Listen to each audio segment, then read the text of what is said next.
I am recording this in case I don't make it back. At least there will be some record. Maybe you will have a chance. My name is David, and I've been working as a detective for 12 years. I'm good at my job. I even have a 95% clearance rate. That means that I've solved over 90% of my cases. The national average is 43. My nickname at the department is the Preacher. Funny, 'cause I don't even believe. Before my father died, though, he gave me the cross he always wore and made me promise I would never take it off. Any other time, I would have argued with him.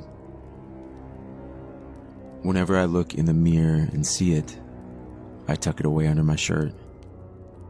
It always seems out of place, like it doesn't belong. I mention it because of what happened last Thursday. Thursday night, a case was reassigned to me. A woman had been found dead in the basement of an abandoned church.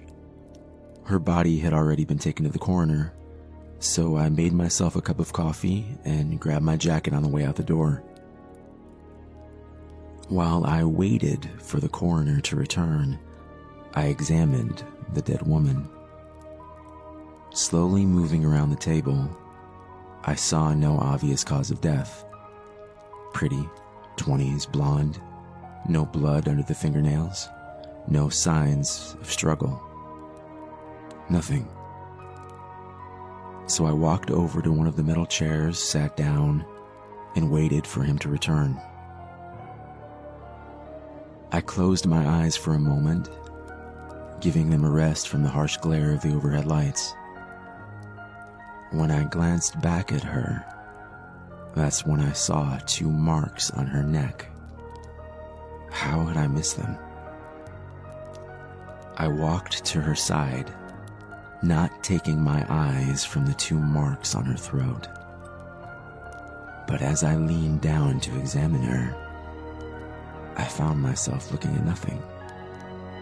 There was nothing there. I thought of the scene of the homicide, an old abandoned church on Canal Road. A homeless man had been sleeping in the choir loft when he heard a woman screaming, so he ran outside and eventually flagged down a passing police car. They found her on the stone floor of the church basement. I watched the sun go down as I drove over to the scene of the church, where the woman had been killed the day before. All the other officers had left, and I was alone, in the quiet. Pushing open the large oak doors of the church, I stared up at the altar. It had been many years since the place had been abandoned. Maybe it was the cold, stone face of the statue staring down at me, but I began to feel uneasy. I pulled myself together and headed down the stairway at the back of the church. It was pitch black, and as my flashlight flickered, I cursed myself for not bringing an extra one. I made my way down the circular stone stairway and found myself in front of a heavy oak door. A large carving of a cross had been scratched out. Pushing the oak door open slowly and with some effort, I peered into the darkness of the basement. Ducking under the caution tape, I saw an old candle and a set of matches nearby. Striking a match, I lit the candle and illuminated the room before me. Although the body had been removed, I could still feel a sense of death around me. Kneeling down to examine the chalk outline on the ground before me, I put my hand where her body had been and closed my eyes, trying to picture her last moments. Something dark flashed inside my mind, and I got this feeling like something lives here and maybe it's coming back. Pushing those thoughts out of my mind, I examined the room carefully and found two things of importance. The first, a silver cross, like the one my father had given me, on the ground of the basement. While a cross in a church is nothing out of the ordinary, this one was different.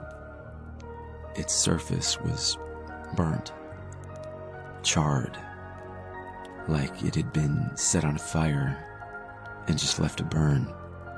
I picked it up carefully and bagged it as evidence. Using the candle to light my way, I came across something else out of place.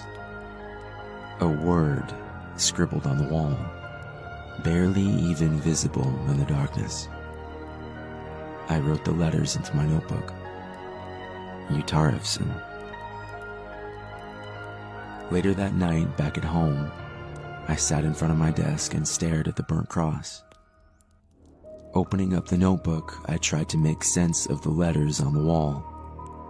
Maybe it had been there for years. Utarevson.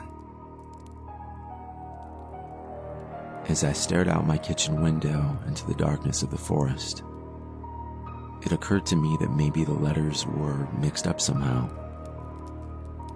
Moving the letters around for a few minutes, I realized I had neglected to do the most obvious thing. Maybe the word was backwards. As I wrote the word out, my excitement was gone as quickly as it had come. A sense of dread came over me as I looked down at my notebook. Nosferatu. This will be the end of my recording for tonight. I'm going back to the church. I have to. There has to be some explanation. God, I hope I'm wrong. If I make it back, I will record another update. But if I don't, maybe you will be able to pick up where I left off. Nosferatu. Nosferatu.